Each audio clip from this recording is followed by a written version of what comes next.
My name is Jerry Gill. Today is November 24th, 2009. I'm visiting with Jared Whittington on the Oklahoma State University campus in Stillwater, Oklahoma. This interview is for the O State Storage Project of the Oklahoma Oral History Research Program. Jared, I appreciate you taking time away from your classes to come visit with us today. And I want to visit with you about your experiences at OSU, particularly with the honors, the Scholar Development Recognition Program, okay? Sounds good. Well, what I thought we might do, Jared, is kind of start at the beginning and kind of ask you a little bit about your background. Can you share a little bit about where you grew up, a little bit about your family?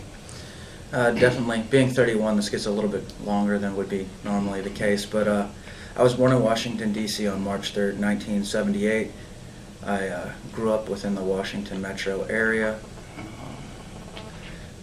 For most of my childhood, I attended high school at Montrose Christian School. It's a small private school. What makes that unique is my family never really did have a good deal of money, but they suffered to put us through. I've always kind of appreciated that opportunity. But even with that being said, a lot of my childhood we weren't expected to establish much of an academic reputation, and so some of our, I guess I would call it, trajectory was limited by our low horizons. They did get us through high school, but my parents had always told us that college was for other people and that you went out and worked. It was just what you did, that it was extra. So I started attending Montgomery College, which is a local junior college. I never did take the SATs because I knew I couldn't afford to go to Maryland or anything along those lines, and I found it incredibly difficult to meet up with the demands of school, even if it was just Montgomery College, and try and make headway. I was working 40 hours a week and going to school full time, and I found at first that I couldn't meet those demands, but slowly but surely after about a year and a half my performance started to deteriorate and I was unable to kind of meet up with the demands. And if you were to look at a transcript, you can see that the grades were good, but they started to fall off the more I had to work to meet up with the need of paying for school. Jared, what were you doing work-wise at that time? I was working at a printing company, American Reprographics. Interestingly enough, the young man named Edward Sanchez, who produced a Blair Witch Project, worked there, so I got to work with him, and so we did work together. And funny enough, right prior to joining the Army, he asked if I wanted to be in his movie, but at that time it was just a credit card film, and I told him I had to work the next day, so I couldn't be in his movie. Bad decision, right? Yeah, and it was amusing because I did go to the opening. There were two openings of that movie. One was at Montgomery College, where they took the 24 hours of film and edited it down to an hour, and then they released it. Well, what happened after that is, as it had its precipitous rise, they had a second opening, and ironically enough, they invited me to attend right after I had signed up. There was just a couple circumstances that were amusing. I got a scholarship to University of Maryland, Baltimore campus that I could go, and I also was invited to the premiere with Ron Howard in New York, both of which were terminated by my entry into the United States military.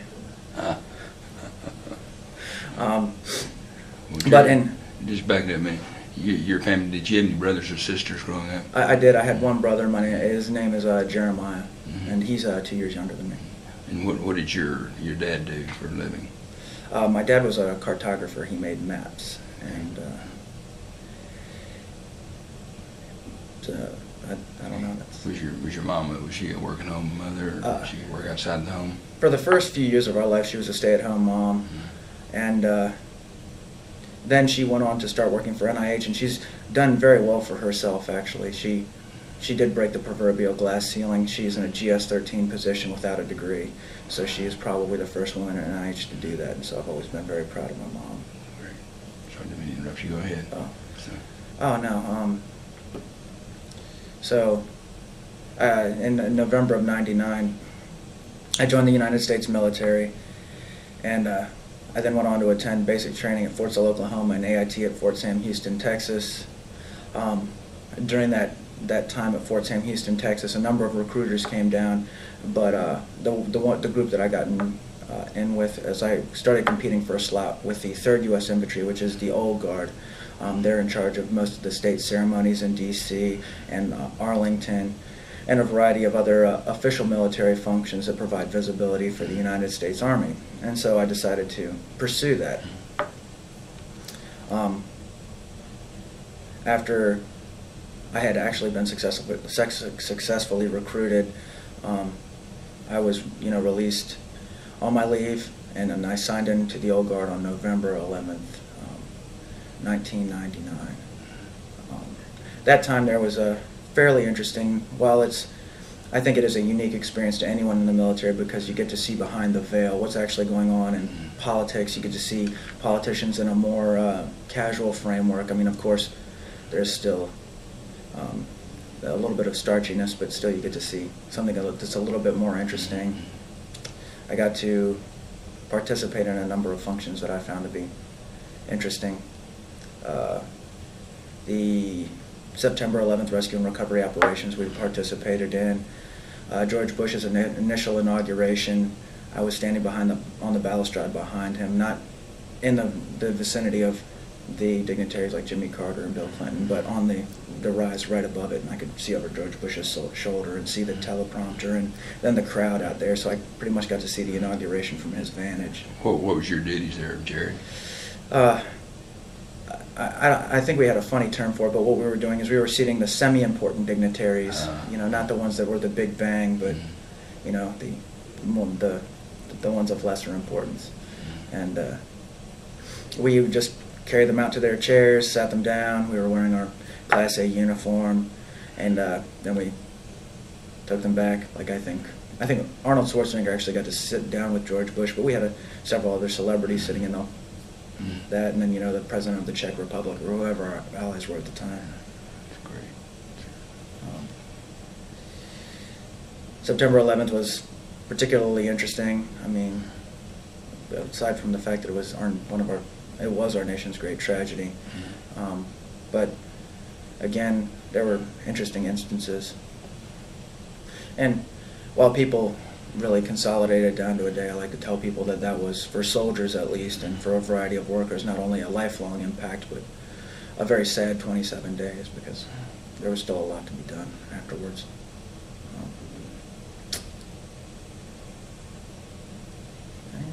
And I guess we'll conclude with, it was an incredibly stressful assignment.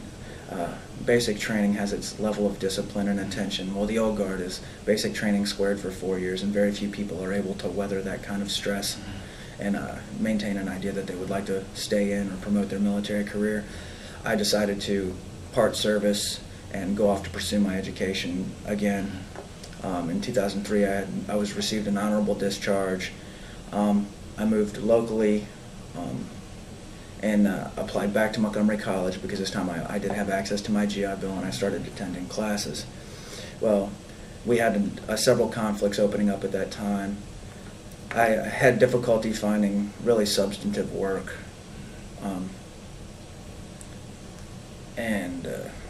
Let's see. Jared, did you complete a 2-year program at Montgomery? That ended up, I was unable to actually complete the program at Montgomery College. I was doing nursing at the time because I had been a medic, and I thought that I would like to pursue that.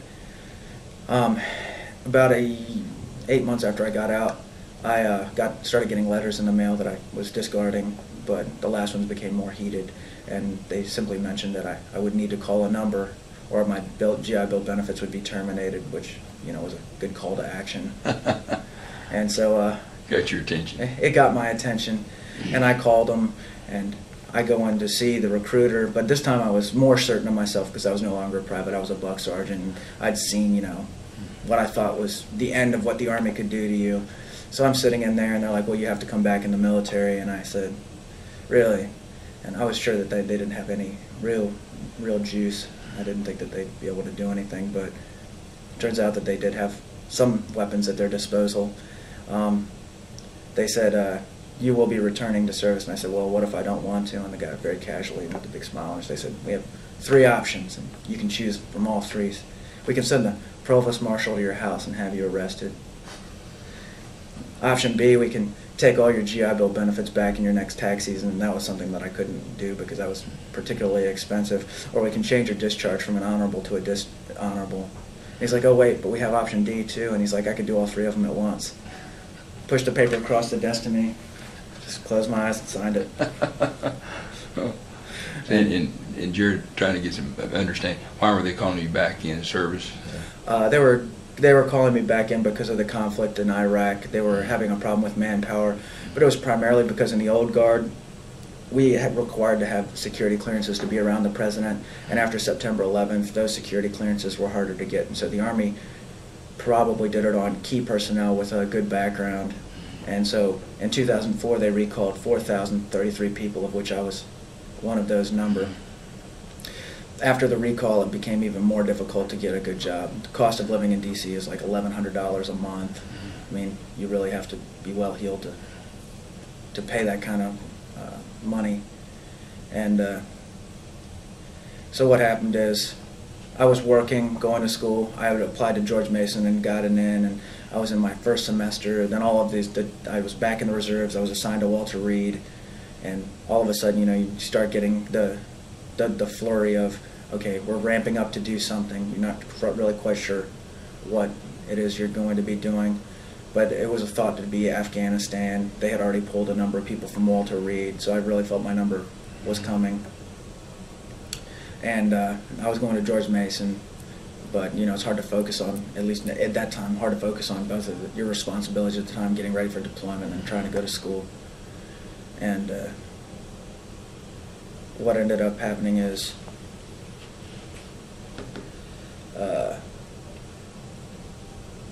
I tried to get, I was also trying to get a better job at the time. I was working at a cigar store. Great job, no money. Smoke for free.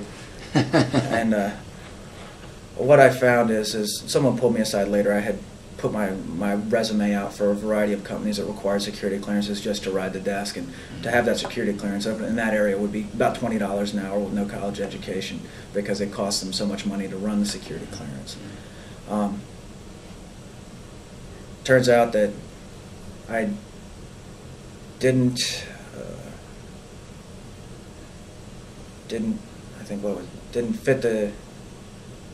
fit the criteria, because a recruiter told me the DoD knew that they were going to recall people. They put out a letter to their bigger contractors and said, look, don't rehire any veterans because we're getting them back.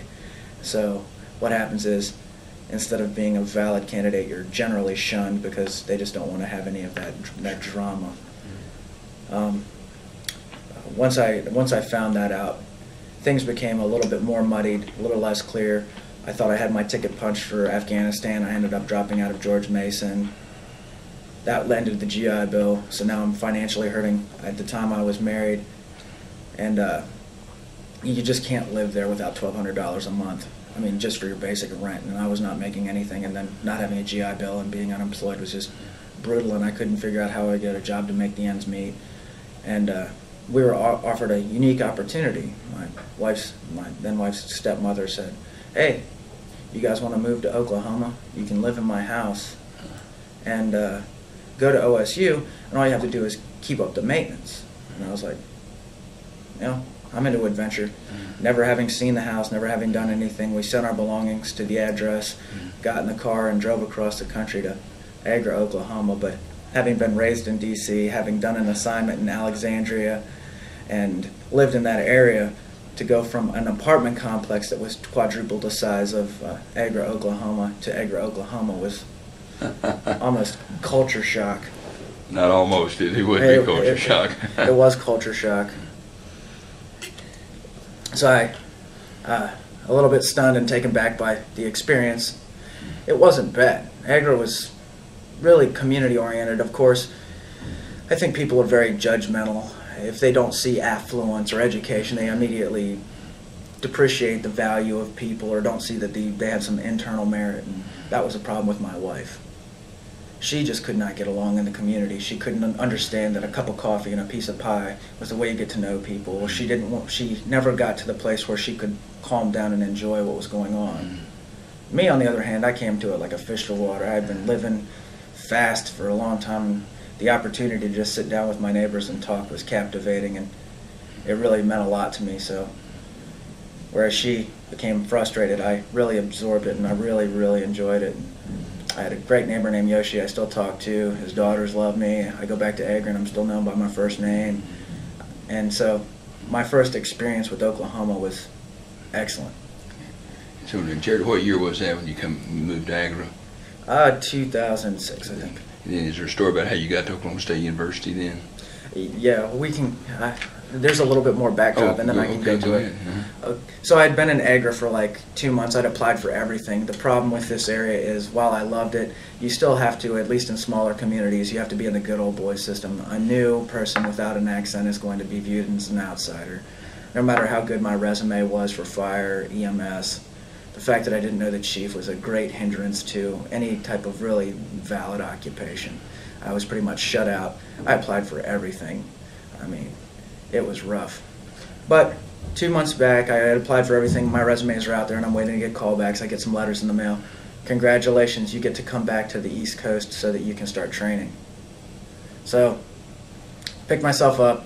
I had to fly back to the coast and start training for the present deployment I had gotten. Walter Reed reassigned me to the 343rd Medical Ambulance Company. The 343rd Medical Ambulance Company was going to make me a medical ambulance supervisor, but they needed me to do their pre-mobilization training, which required me to go to old Walter Reed. So for about 2.5 months, I met all the pre-mobilization and mobilization requirements. I was making E6 money, which really did help us survive out here.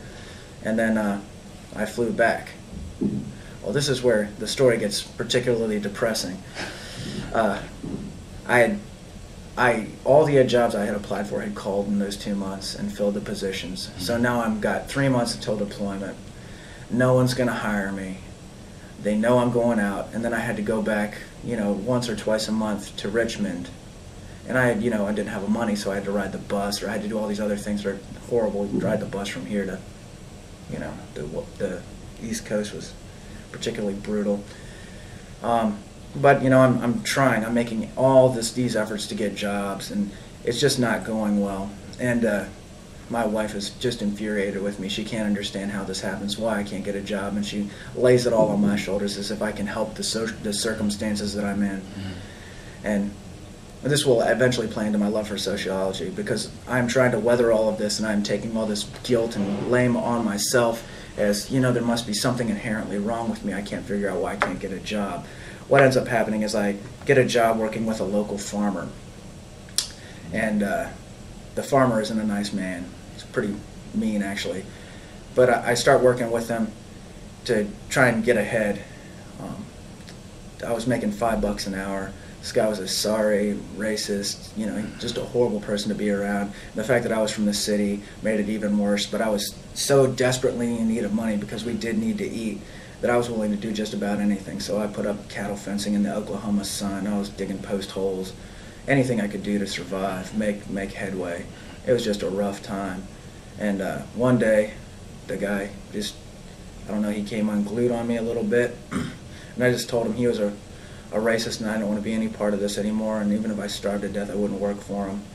And what was even worse is another sociological thing. People, it's not just businesses that exploit people. Other people exploit them. He told me this. He said, "You know why I can pay you $5 an hour? Because you work for less than a Mexican because you have to. I'd have to pay them $8." And so you get experiences like that. Then for the rest of the summer, I filled in some guy's foundation. I mean, there's a lot of just manual labor in there. And where was this, Jared? Was this job? Right outside of Agra. Right outside of Agra. I won't say his name because he's still living, and his son's very prominent. But so I weather all these storms. My wife hates me, thinks I'm completely worthless. I mean, even though I come home covered in red dirt and exhausted every day, just no understanding. And finally, I'm like, the paycheck of a deployment, man. Anything for this paycheck. And so. Oh, this is pretty fascinating. I forgot about this part of the story. What happened is, it didn't end really with that. Towards the end of summer, I couldn't find a job. And so my wife told me, don't come home until you get a job, which is pretty rough. So I just leave early in the morning, start walking the streets asking for jobs. I start in Cushing. I started Main Street, and I worked my way down all these businesses, each respective business, just asking if they have a job. And of course, no one has a job. And then when they hear about my situation, it doesn't impact it. You're a veteran, maybe we could give you some work. The American people like to give handshakes, but when it really comes down to it, if you have to give a questionable guy a job and you've heard his circumstances, not likely. So I walk into the Cushing Daily Citizen. I like to write occasionally, and my wife had told me before I left, you probably should make your worthless hobby pay. She was a nice lady. But so I walk into the office, and I'm beat down, man. I've had a rough summer. So I go to the desk, and I'm like, I was wondering if you guys were hiring. And they're like, well, yeah. What do you do? And this is how it came out. I will do anything if you pay me. I don't care what it is. I will scrub your toilets for $5 an hour if I can get a consistent paycheck. And they just heard that in my voice, and they're like, oh, no, we actually have work. They're like, can you copy edit? I'm like, no, I don't have a degree, and I'm not really savvy on English grammar. Are you a reporter? I'm like, no, I don't know how to do reporting. And they're like, can you sell advertisement? I said, I can sell anything. I've worked in retail for a long time. Like, well, give us a resume. Come back and give us a resume, and we'll take a look. I didn't take a second chance. Drove home, filled out the resume, brought it back. It was in their hands within an hour. And I was ready and raring to go.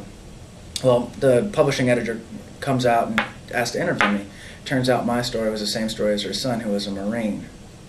And she asked me what my interests were. We talked for an hour, and she said I'd get a job, and it would be consistent at $7 an hour, which is like a fortune compared to what I was making working for that farmer. And so with all that said and done, I'm glad I now have an occupation, and they bring me back. Well, they heard that I like to write, so I gave them a sample of the writing, and they said, well, why don't you try reporting? So my first story is, they said, pick something. This is a small town. Write about anything you want. And the webworms, you know, the fall webworms were up, and I, from the East Coast, had never seen that. So I called an entomologist from OSU, get the scoop on it. But I've been reading way too much Mark Twain. So what ends up happening is, what's supposed to be a news story turns out to be an editorial, but I didn't know anything about AP narrative or regular style, so I just wrote it the way I wanted to. So I turn it in, submit it, and it gets published. Well, what's fabulous about this is someone else seemed to like it because it got put on the Eddy page, and CNHI, which runs the Stillwater News Plus, has got most of the Midwest papers. Well, the news press picked it up. So every single newspaper that CNHI owned ran that story right out of the gates on their editorial pages because they thought it was fantastic. Which they hired me on as their consistent editorialist. I did 2 stories a week, and that was all they wanted me to do, just write the editorials and nothing else. And I was, for the first time in a long time, just happy, you know.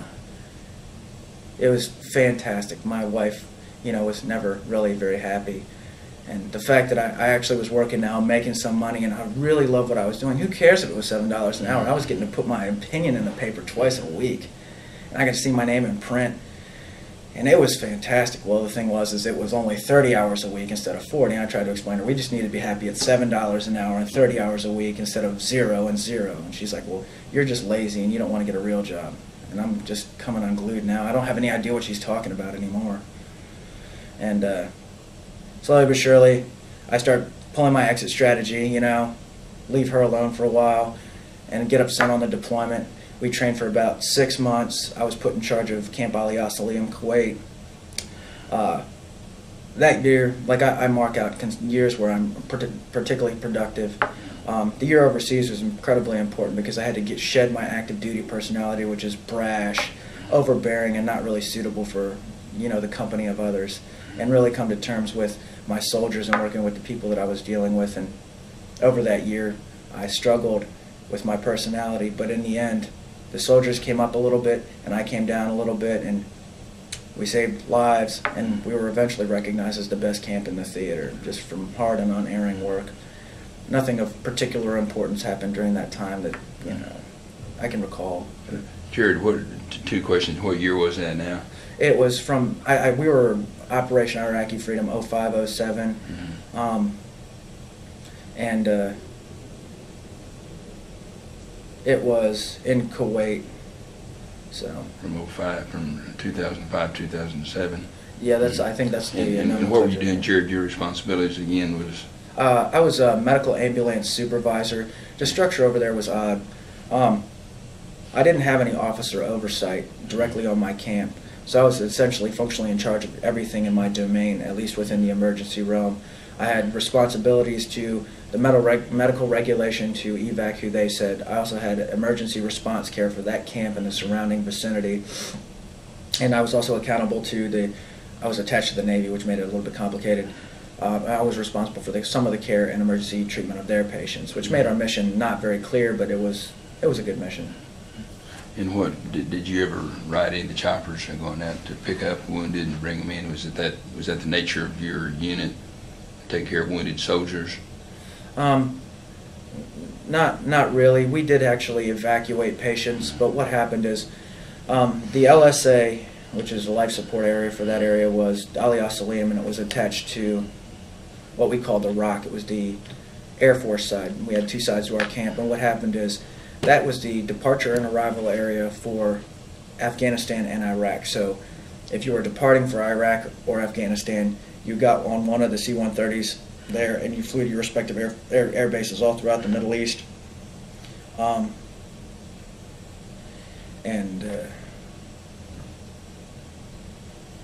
What ended up, respective air bases, and what it was is also the wounded would fly in. Now, when the wounded flew in, some of them would be stable and could go right onto launch stool. Others would come in unstable. And then we'd have to evac them down for stabilization care, bring them back, and then send them out. But there were instances where we had pretty disastrous injuries around the camp, which we had to respond to.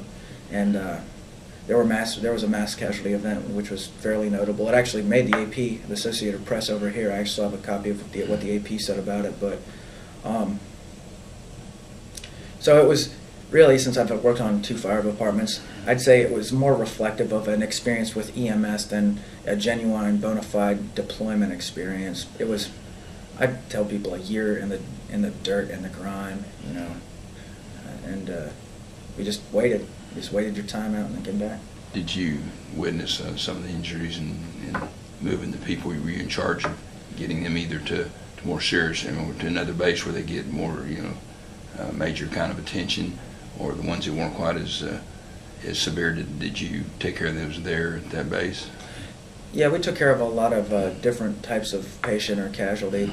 The ones that really stick out aren't like anything particularly gruesome. It's the people with the $1,000 or the $1 million injuries, the ones that get shrapnel in their butt, and the funny stuff. I mean, the other stuff doesn't really stick out in my mind, because having been on a rescue squad and a variety of other experiences, I'm not desensitized to grotesque. I'm not fascinated by it, but I'm not horrified by it. So 90% of the time it's there, but it passes over me. I work well in those environments because I don't take it in. It doesn't affect me.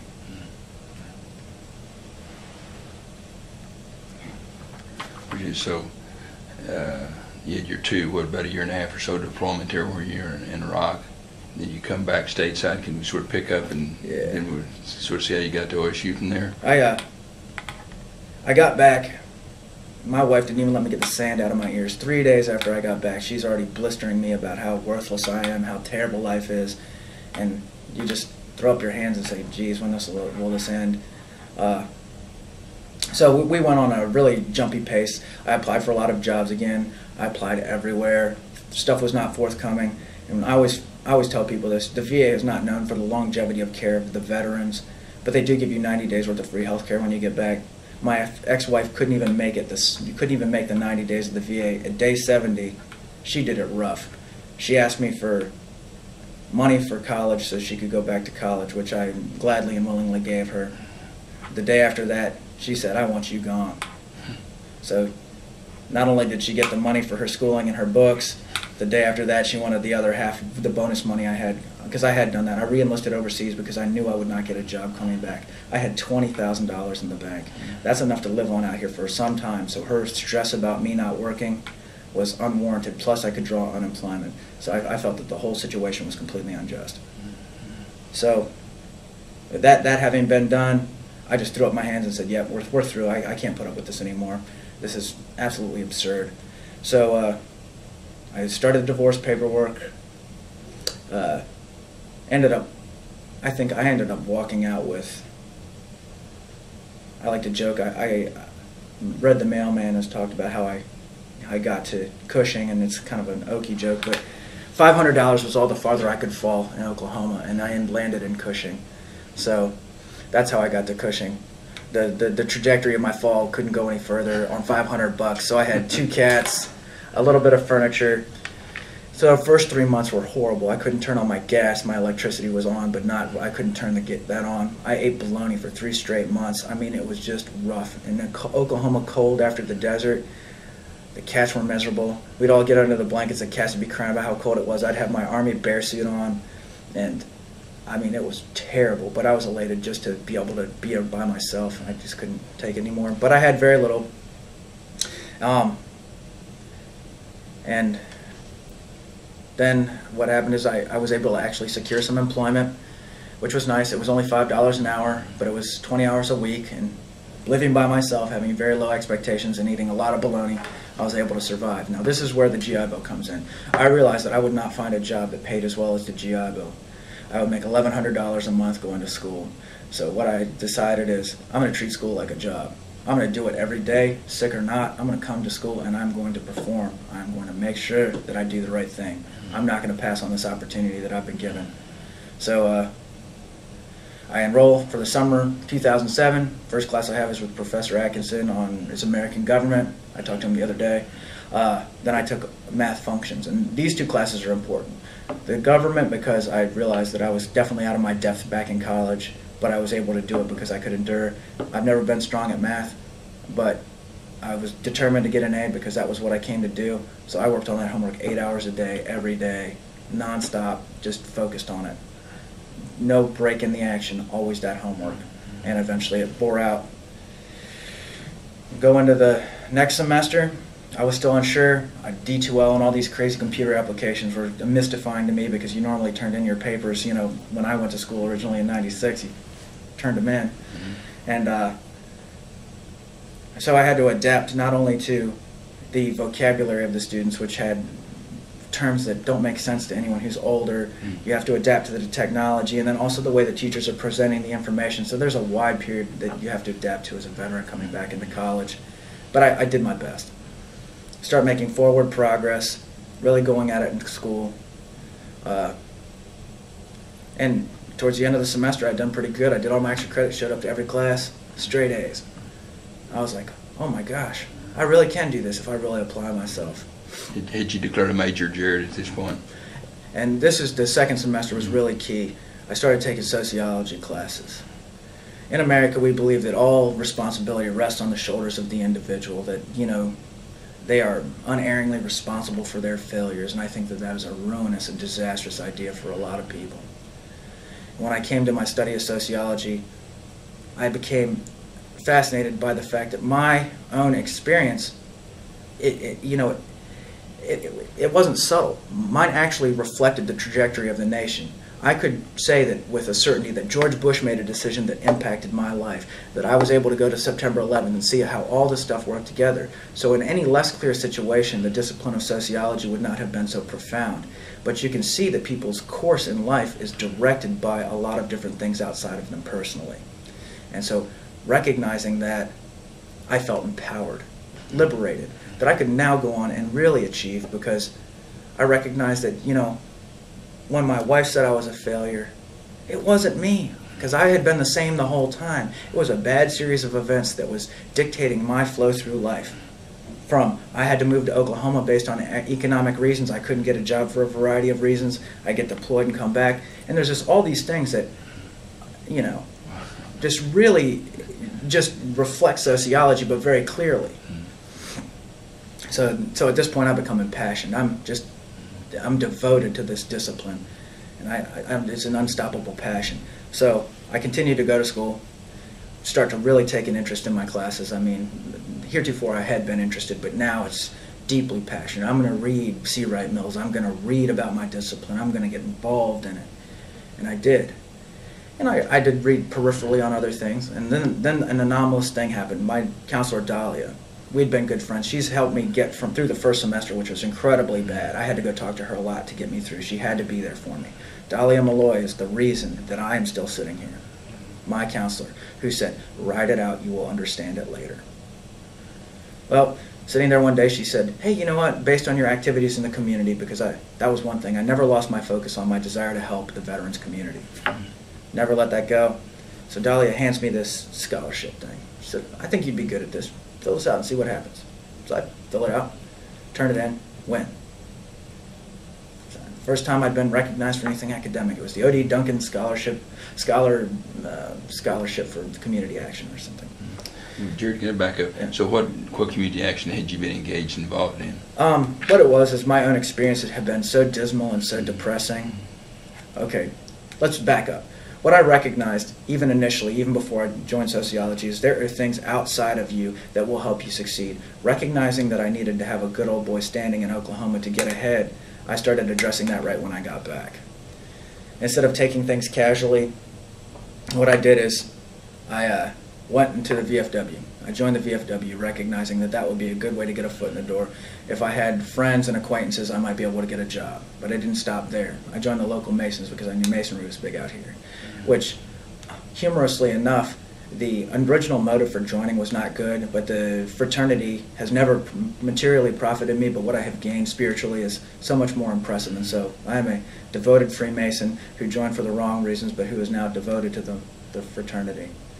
And then there was one more. I joined the American Legion. So I had three things working for me. I had tried to put this into a package and start directing the course of my life. Jared, were you engaged in any activities on campus, any student activities at that time? No, what it was is, being in the Masons, I met the mayor. And what it was is I wanted to address the problem that I had experienced with transition. The fees and the expenses it cost to get into an apartment were pretty gargantuan, especially for me as a transitioning veteran. And so I felt it was unjust to make other veterans weather the cost of that $110 when they could be like me, just got divorced and, $110 is their food budget. So what I did is I wrote what I called the Cushing Veterans Assistant Program. It was a way that the Cushing City Council could waive the fees for veterans. And I figured, being that Cushing is strongly on veterans, it was likely that it would pass. So I submitted it, we reworked it, and it ended up getting passed. So veterans didn't necessarily get a free pass on their utilities and fees, but they had a substantially reduced rate on what they had to pay. And so that was my first adventure in community action on the behalf of veterans. Jared, at this time, were you living in Cushing? Yes, I've never moved. I've stayed there. Okay. Then I was involved in the Social Club, and I tried to be as participatory in OSU as possible. So there's a lot of participation. I'm sure we're all over the place now. I was just going to ask, when did you first learn about the Scholar Development Recognition Program? Well, as Dahlia handed me stuff and I filled out more and more, I got more and more confidence. Well, she handed me the Truman Scholarship one day. Said, why don't you give this a whack? I was like, well, all right, Dahlia, you haven't been wrong yet.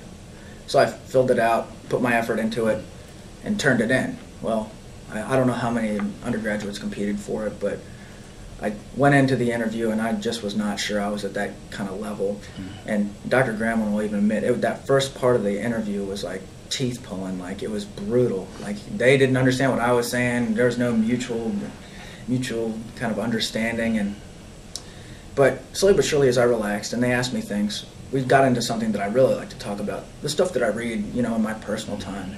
And that's what got Dr. Graalman fascinated. You got this guy who fits a sort of little boxing mold, but then he's talking about all these bizarre writers that, most people only hear about, at other times. Was this the Truman Committee on campus you're talking about, to try to get, if I understand right, correct me here, Jared, but you have to be, first of all, there's a limited 2, 3, or 4 that they accept to go on for regional competition. So this is the OSU phase, interviewing the OSU group, okay? So I was trying to get into the OSU phase, and the interview concluded. I don't know if I was happy or sad, but I was kind of relieved that it was over. And later, Dr. Graalman, he contacted me and said that I was, the OSU Truman nominee and we'd have to get to work. Well, based on my theory with Dahlia, I had also been handed an essay for an essay competition, the Ellie Wiesel Essay in Ethics, and I figured I had a fairly good background to address something that I thought was pertinent and view it academically. And this is where I started working really hard with Dr. Graalman. At the time, I was writing the personal essays for the Truman, the Ellie Wiesel essay, and what had happened is, we were constantly focusing on this stuff, and this is where my passion for that program really develops, because you can't really appreciate OSU unless you know how much OSU is willing to do for you. This institution is dedicated beyond what is even fathomable to its students. The process of Dr. Graalman's consistent, it was consistent communication. I would do something, he would communicate back. He would look at it. I mean, the hours that he spent personally on this, I mean, was amazing. As an older student, I can appreciate how much passion he had for it and how much he was personally sacrificing and how much he's doing for every other student. With me individually, he's doing it with 40 other people. And at that time, it was just amazing to me. And so we progressively worked on these scholarships and this paper. And Jared, did you have a WINS research, a research project at this time? No. What happened is, I actually started doing research that following summer, I think it was. Okay.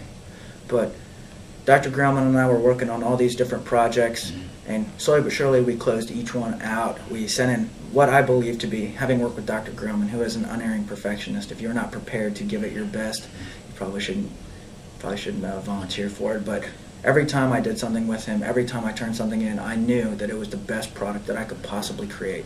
There was no question in my mind that I should be proud of what I just submitted. And that has never really changed, you know. And our communication continued. I'd tell him what I was doing, you know, and I started doing research. I had so much going on at the time. I was working in the community. I'd started a program, and I was working with Dr. Schreiber on nuclear and oil contamination in Cushing, so did just a number of projects, is trying to balance all of it. And mentally, I don't even remember all of it, but it was an incredibly productive period. Were there some, you mentioned a name or two, some professors that you worked closely with? You mentioned, of course, Bob Graalman in the Scholar Development Recognition Office. Other professors you were working with on campus? It was Dr. Tom Shriver from the social department. I took an environmental social class with him that required a project on Superfund sites, and so I selected the Hudson Superfund site in Cushing. Was that funded through the WINS? No, sir. Just separate funding for that? Yeah, it was a completely separate matter. I guess what happened is I did never do a WENS research project. I ended up getting the WENS scholarship, the annual scholarship, and then the non-traditional scholarship for books. I see. Okay. So we were doing that. Eventually, I guess it was the spring of last year, I applied for everything that came. Dahlia did the same thing. She handed me a stack of stuff. I filled it all out, sent it all in. Well, I have this thing, I call it the shotgun blast of success. You're not guaranteed to get everything, but you're guaranteed to get something, but you have to shoot to see. Well, bizarrely enough, last year everything hit. There was not a single thing that I applied for that I didn't get, which was stunning, amazing, but also humbling. Like, wow, this is from going from not knowing if you're going to graduate to all these different awards and accolades was pretty substantive. And the fact is this is what I really have failed to talk about, but when I was sitting in with the Truman thing, I had never thought that I was even worthy enough to go to a state school. I had never believed in myself even slightly. But sitting in that panel, the panelist said, well, what if you decided you wanted to go to Stanford? Well, that was even beyond the state school, and I never thought that I could achieve even that. And what happened is slowly but surely over time, with the support of the faculty here, I started to see myself as a valid competitor. And to see that after never having seen it before, it broadens your horizons. And the more I dealt with Dr. Graalman in the Office of Scholar Development and Recognition, the more I realized I didn't have to bind myself to one particular program, that I could have the faith in myself to go some other place. Like, the completion of it all was filling out the Marshall Scholarship. And Dr. Graalman completely broke the idea that I would have to stay here. Not that OSU is a bad institution, but he got me to see that I can broaden my horizons beyond anything that I had previously conceived, that I could go out and succeed.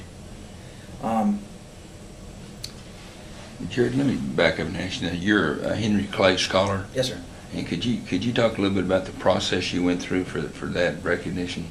And what is that scholarship? It's aimed towards what? What it is it's Henry Clay, of course, the historic orator. I think he was a 4-time candidate for president. The scholarship is a new scholarship. It's meant to deal with diplomacy in the modern era and open academic dialogue.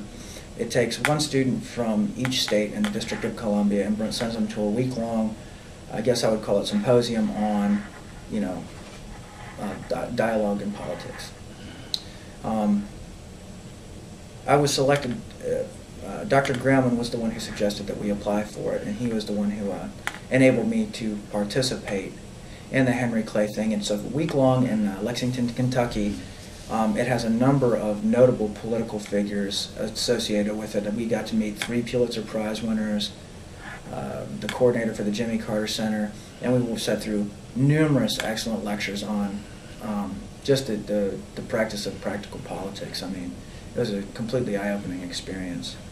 In the process, was there an interview as part of that process with a committee that you had to go through to get the award, or was it just an application process?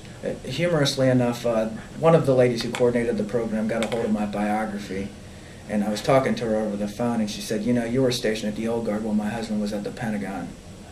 And so we started talking military shop, and I think that's kind of what solidified that selection, because oddly enough, you know, that was a social force less than it was, you know, anything else. But I found that to be interesting. Did you have to interview at No, all? sir. Just applied and the committee looked at it, okay. Could you take us, you were mentioning the Marshall Scholarship, which is a very prestigious, you know, national scholarship. Can you take us a little bit through your application process, the you know, interview and selection process for that? Because that just recently concluded. I think you were a finalist. Mm-hmm. Close, really close, ago. doggone it. But could you kind of to give us a sense of what it means to go through one of those competitive scholarship processes? Kansas State gives students 3 credits for filling out the Truman Scholarship. Dr. Graalman in a speech said, you probably should treat this like a 3-credit-hour class. It is unbelievably the most grueling process that you will ever go through. It will really test your mettle all the way down to the extreme. What you Is this the Truman or the Marshall? The Marshall is. Marshall, okay. I mean, any of these processes. Okay. I mean, I think there were 8 different essays, but the way that OSU prepares you is vastly different, because I've talked to other students from the way other schools prepare for this. What Dr. Graalman did was bring his friend in Lewis Blair to talk to each of the different candidates for preparation for this process. This is even before we set pen to paper or do anything. So we have to talk to Lewis Blair. Lewis Blair is an engaging individual. So we discuss what he thinks to be important. He pinpoints what's important to us, and he writes down some notes. So we sit in there for about 30 minutes with him, and he grills us, kind of like an interview would go. I mean, and what he does is he writes down the things that he finds fascinating in our background, and he says, this is kind of how you should approach a person essay, because he's sat on so many different committees. He knows what these committees are really looking for. So before we put pen to paper, Dr. Graalman already had us set up for success. He gives us an idea. Well, what you do is you have to hack out your first rough draft, and that rough draft is ugly. You're not going to produce anything worth looking at least in that first cut. So this is where the process kind of speeds up. You progress. This is how I've always worked with Dr. Graalman, no matter what the project is. I'll write the personal essay. I'll submit it at 8 in the morning. He'll have it until about 2 in the afternoon. He'll tear it apart. I'll go back and pick it up in the afternoon. I'll work on it that night, submit it at 8 o'clock, and you do this over and over and over again. I wrote 14 separate drafts of the Truman essays. I did a little bit better on the Marshall. We did 12, and the Ellie Wiesel was some ungodly number like 11. But it's that level of preparation that makes OSU competitive, that kind of focus. And is it true also that you go through it? Did you do any of the interview where they do a mock interview with you? And I think they still record those and then coach you afterwards, look, you know, what you did right, what you did wrong. I felt amazingly accomplished just to submit the Marshall application. Then when the time came, we started doing a series of mock interviews. Mm-hmm. And what I found amazing about that is the mock interviews were savage and gut-wrenching compared to what the Marshall Committee actually did. So OSU sends us out there completely prepared to represent the institution well.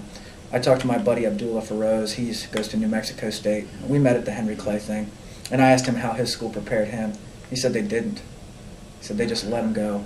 And talking to other students at the Henry Clay thing and just in your travels, you realize that OSU is the only one that has an office that is this focused on students, that invests this much time into our success. And what happens is, if there was any question if I was orange before, there is no question now.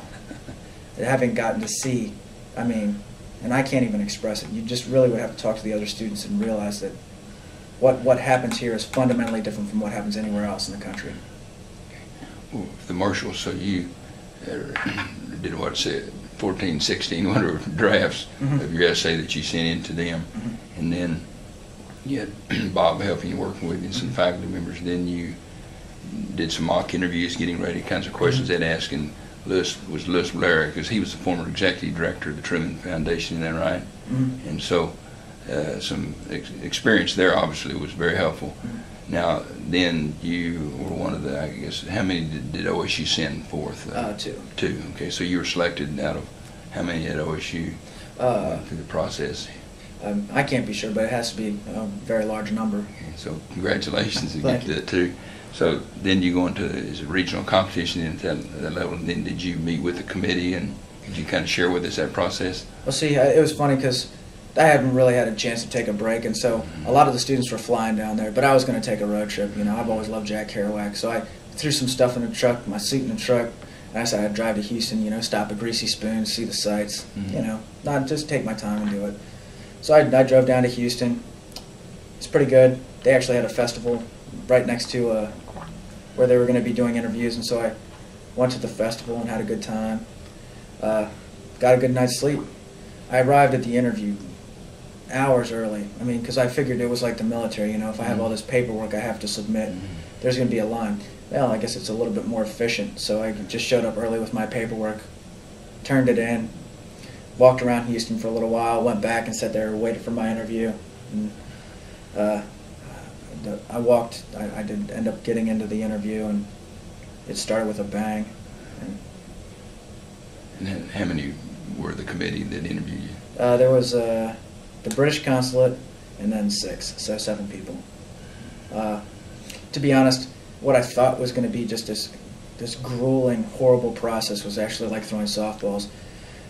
In my personal essays, I wrote that Eugene Debs is my personal hero, which I had to start off explaining that, which I thought I did pretty well. Some people seem a little far left, don't they?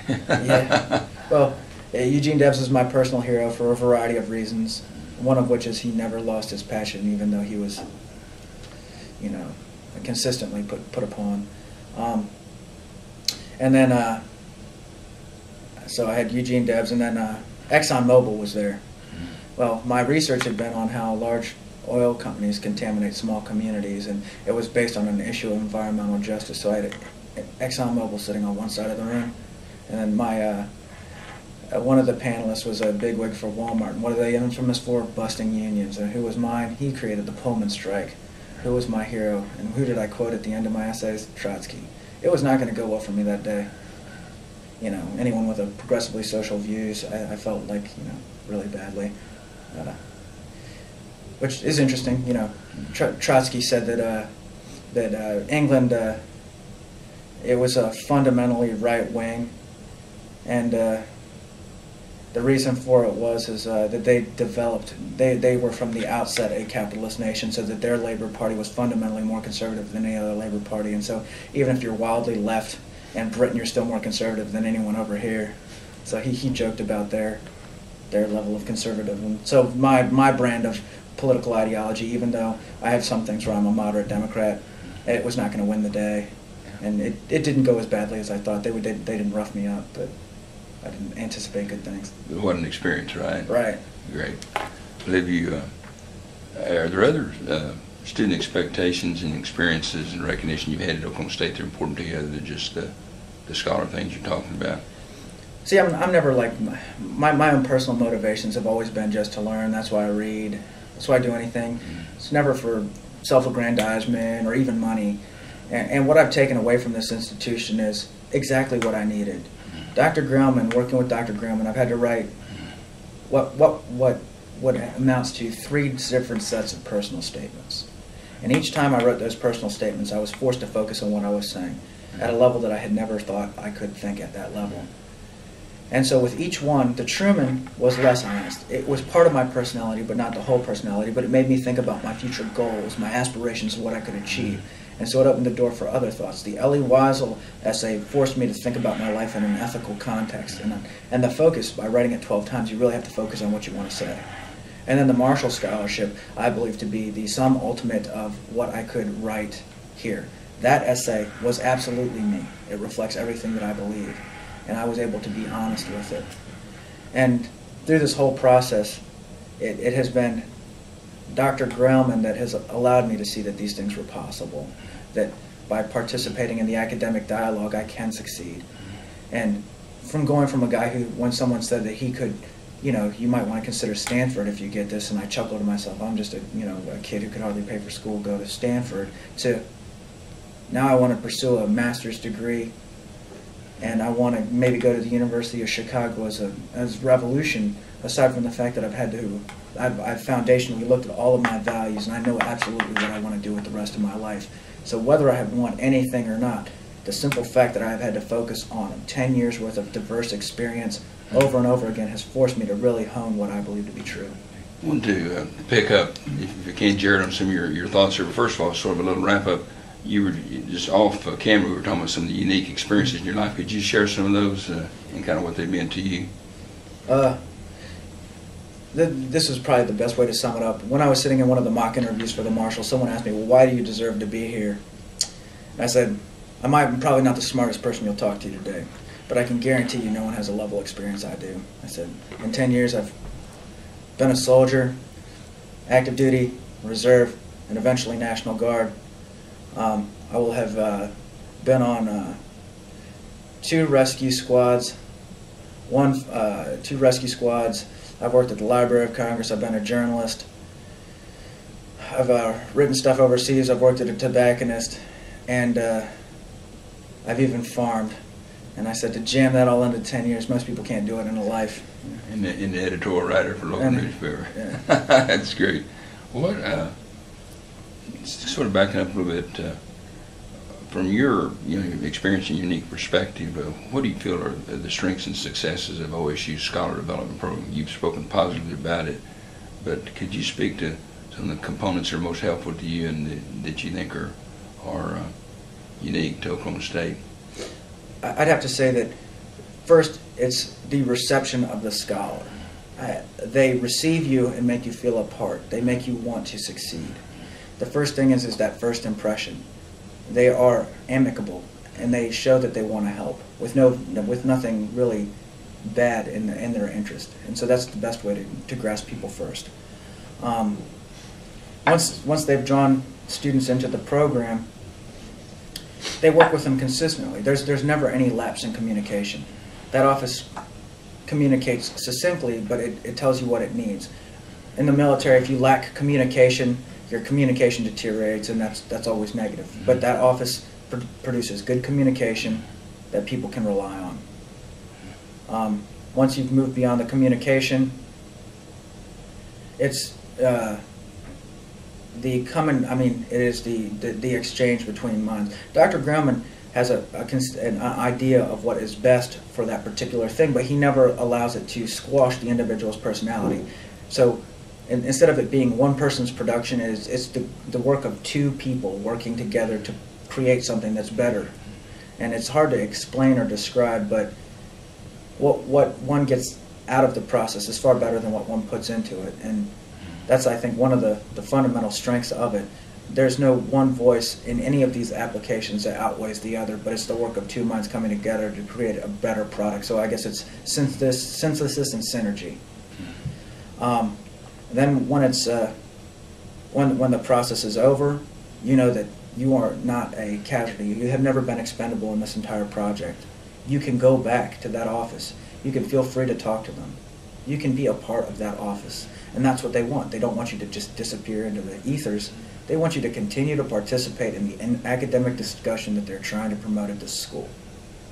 So even after the Truman, even after the Wiesel, I still would go back in that office just to talk to them, see how things were going, and they'd talk to me. So I never had any fear to go into that office just to say hi, and I do just because I love that office.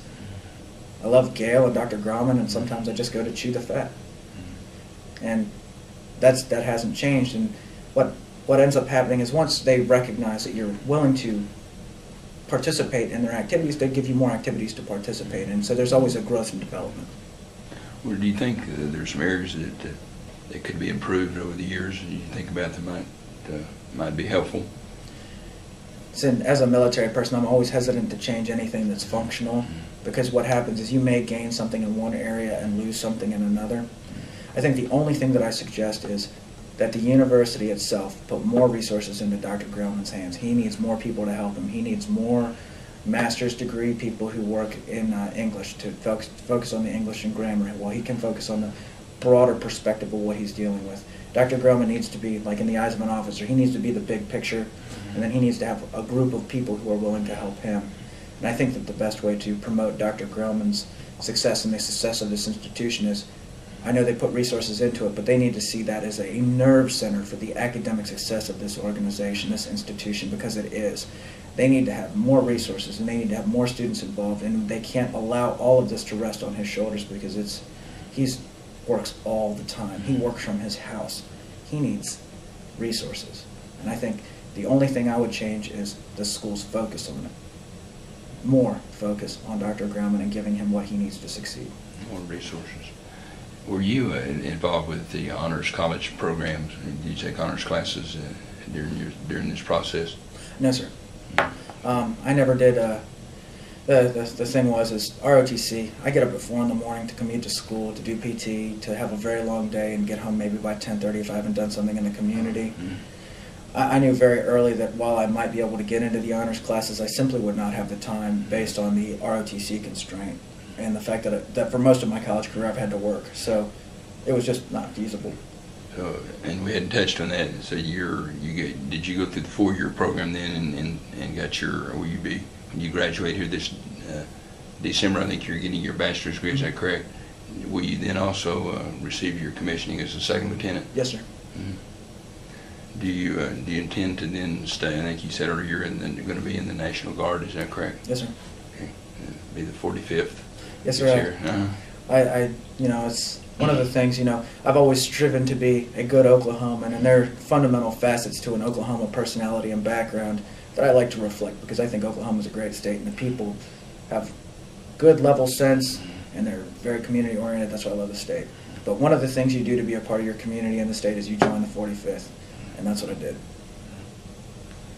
Well, you've maybe touched on some of this, Jared, but maybe summarizing, how has your participation in the scholar program and the scholarship competition influenced and changed your life?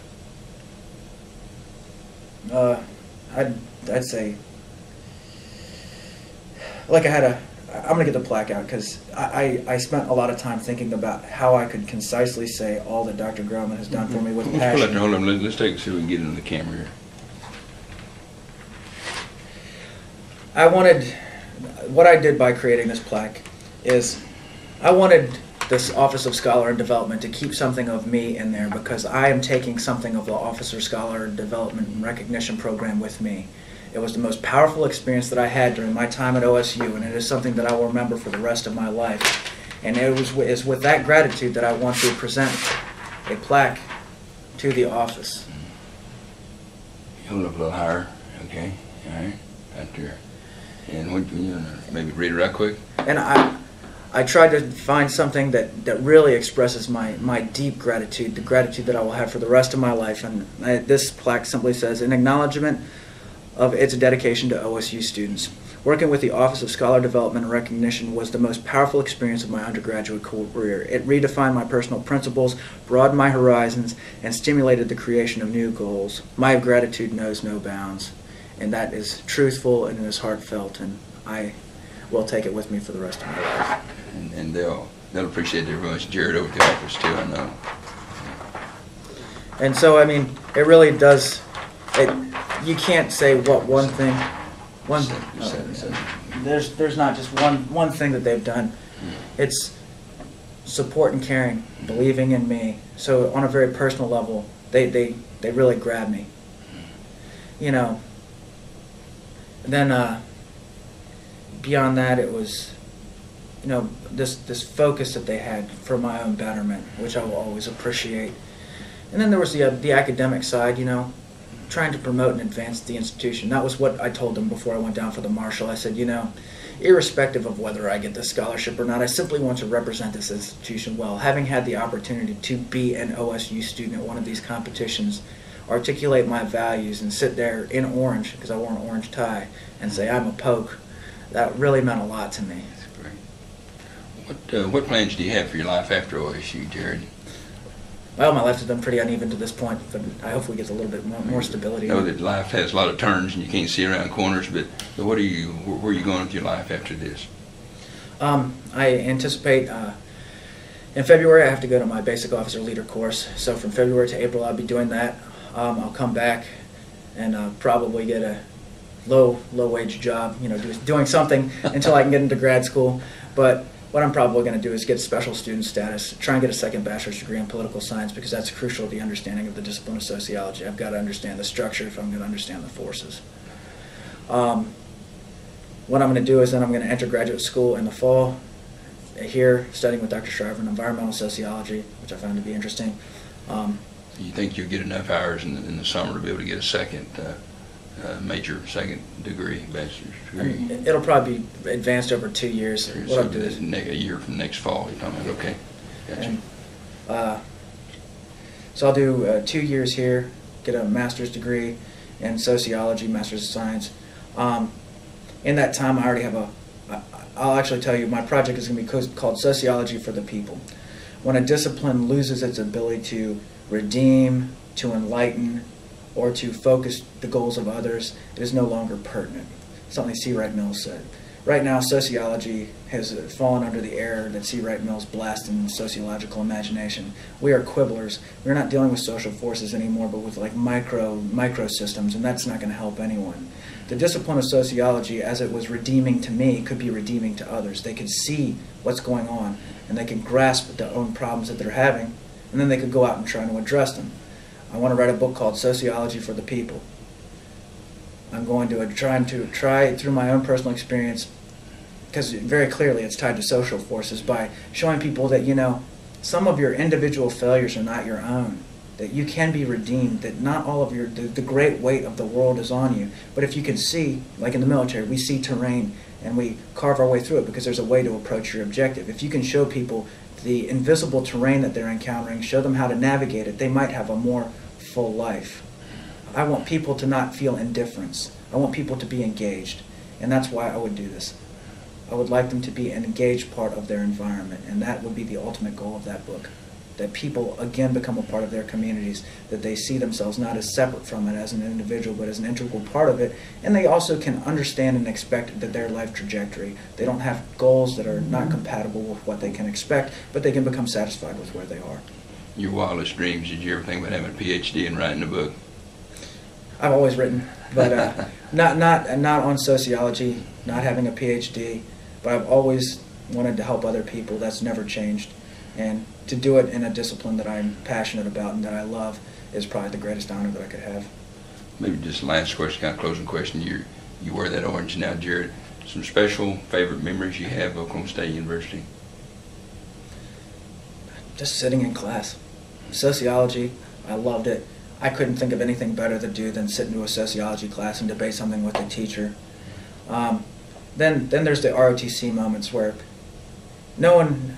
The thing that makes the military engaging is people really don't like the military, but what they do like is the people, and you can only meet the people in the military, so they continue to re-enlist to be with the people.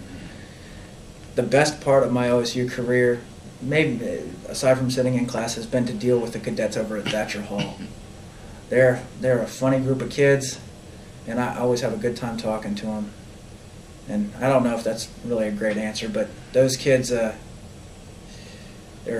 pretty funny, and we go out to eat and stuff, and we suffer in the cold in the mornings when we're running, but it's the fact that everyone's miserable together that makes it a great time. That's great. Well, is there anything else that we haven't covered or talked about, Jared? Any comments that you'd like to make? I don't know. I think that, when words fail, you can only say that words fail, and I just have to say just one more time, just for my own health and well-being, that the Office of Scholar Development and Recognition, it was a fascinating and fabulous time. and that I will never be able to truly repay this institution for all that it has done for me.